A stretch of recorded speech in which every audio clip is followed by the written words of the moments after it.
کمنټ چې دی دا په دې ډاکومنټ کې تاسو د یو شی یا د یو لغات یا د یو موضوع اړوند تاسو خپل شخصي نظر لرئ. په فیسبوک کې به ماتمن کمنټ استعمال کړي چې یو چاته مثلا وایي چې یا ماشاءالله ښایسته کس چې دی یا خراب کس چې دی هر دغه مثلا خپل نظر معذور کړي. زه غواړم چې د دې ډاکومنټ د کیورډ په اړه کې خپل نظر ورکړم، مثلا چې دا کیورډ پر دې ځای باندې صحیح دی که غلط دی. هغه نظر زه کولی شم چې په دې ځای کې ولیکم صحیح دی. مثلا زه کولی شم چې په دغه ډاکومنټ کې په دې ساحه کې دغه د اینډ په نامه باندې چې دی پر دې باندې زه یو کمنټ ورکړم چې مثلا دا صحیح دی یا غلط دی. دا چې دی دا کمنټ په پرنټ کې هم راځي. کله چې زه پرنټ پروم دی په پرنټ کې دا کمنټ ورسره پرنټېږي صحیح دی. دا تقریبا دا رقم دی لکه تاسو ته چې یو څوک ډاکومنټ درته راوستي او ته یې ریویو کوې فقط هغه د تیانې په شکل راباسي هغه ورته دغه کوي ورته مشخصوي د دې لپاره استفاده کېږي. ورپسې هیډر او فوټر. هیډر او فوټر په یو ډاکومنټس کې د دې لپاره استفاده کېږي شاید د ځینو کتابونو سره مخامخ شوي یاست. په هیډر کې مثلا د لیکوال نوم نوشته وي، د کتاب یا د فصل نوم نوشته وي او یا هم د صفحې نوم نوشته وي. ستاسو سره یو کتاب درسره دی؟ یو څوک یې لري یو دانه کتاب؟ دغه کتاب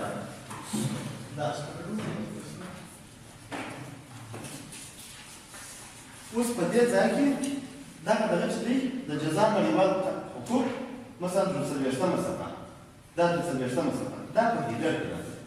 په هیډر کې دا معنی چې دا ضرورت نه لري چې هر څه ته جلا کړي. کله چې تا د ډاکومنټ لپاره د یوې صفحې لپاره چې جوړ کړي په ټوله ډاکومنټ کې دې راځي. د دې لپاره چې هیډر واچوو راځو دلته پر هیډر باندې کلیک کوو. مثلا د هیډر ته غواړئ چې څه شروع واچي مثال مثلا دیم فرست سیکشن صحیح دی. دا اول سیکشن دی. دی اوس په ټوله ډاکومنټ کې دغه ډاکومنټ 14 صفحې دی. اول 14 صفحې دی. په دې 14 صفحو کې دا فرست سیکشن دا تکرار شوی دی. ځینې وخت بیا دا رقم یې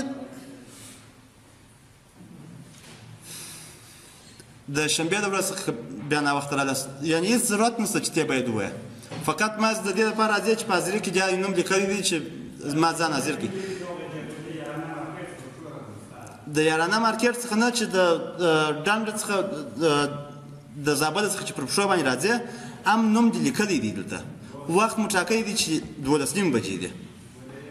زه نه وایم چې پر پښو باندې راځي که په تیاره کې راځي. هغه هېڅوک ولا که په تیاره کې راځي خو ګرده پر پښو باندې راځي. بیا فقط یو 15 دقیقې 10 دقیقې وختي را روان شه که د چیرې هدف دا چې ته یو شی زده کړې او که د هدف دا چې ما فقط په حاضرۍ کې امضا وکړې هغه ساده خبره ده. د چهارشنبې په ورځ باندې هره ورځ راځه حاضري به زه در کوم امضا پکې کوه نور ضرورت نه ورته لري چې بیا وایه. پرون هم دغه رقم شوی بیا نن یې مه دغه کوه چې نن مې یو څه پرون ناوخته نه راغی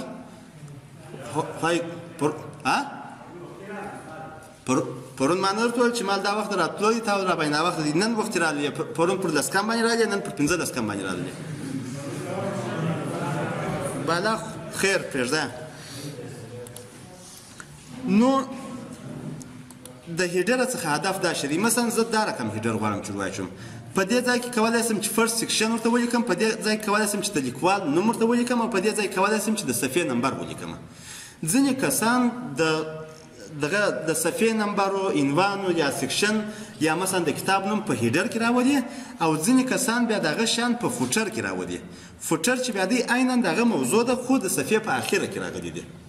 دا چې پر څه رقم باندې غواړئ چې هیډر کې ور واچوئ که فوټر کې ور واچوئ هغه په تاسو پورې مربوط دی. ورپسې په دغه هیډر او فوټر کې بله ساحه چې ده د پیج نمبر ده.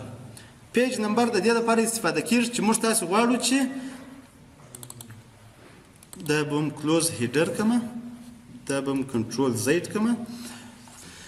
که چیرې مثلا زما ډاکومنټس مثال دا یم رند مثلا 150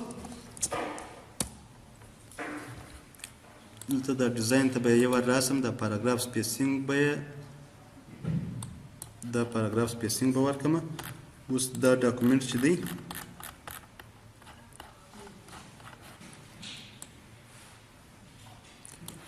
ښه شاید ځینې وخت داسې مخامخ شوي یاست چې ستاسو ډاکومنټ چې دی په اوله دوهمه درېیمه صفحه کې دا ټوله دا ډاکومنټ چې دی دا 12 صفحې دی.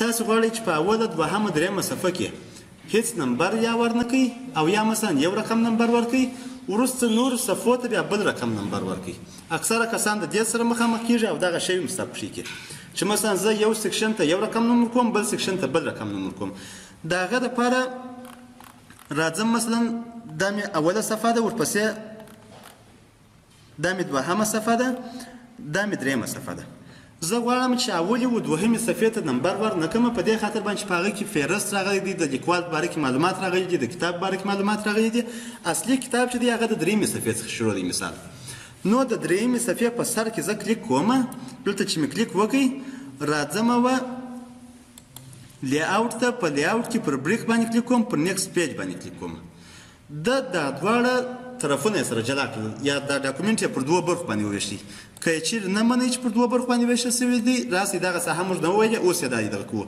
دا وینې سیکشن بریک دا مو درېیمه صفحه ده او دا مو اوله و دوهمه صفحه یعنې دا یوه برخه شوله او دا لاندې یې بله برخه شوله اوس بیرته دا دغه د پاراګراف علامه ځینې ایسته کومه راځم په انسرټ کې مثلا راځم پیج نمبر ته پیج نمبر مثلا بټم اف د پیج د صفحې په اخره کې ورواچو د صفحې په اخر کې چې ورواچې دی اوس دا مو اوله صفحه ده مثلا دا مو دوهمه صفحه ده دا مو مثلا درېیمه صفحه ده مګر درېیمه صفحه زه وایم چې هم درېیمه صفحه باید جلا وي او زه پر دې باندې دا کلیک کوم راځم و دې ځای ته پر فارمټ پیج نمبر باندې کلیک کوم دا د اوله څخه تر اینه پورې دا شروع کوم دا د اول څخه شروع اوس دا صفحه چې ده پر دې ځای باندې کلیک کوم راځم و پیج نمبر ته فارمټ پیج نمبر ته په دې ځای کې زه غواړم چې دا الف ب ت کوم مثلا دا هم اوکې اوس اوله صفحه چې مو شوله اوله صفحه مو الف سو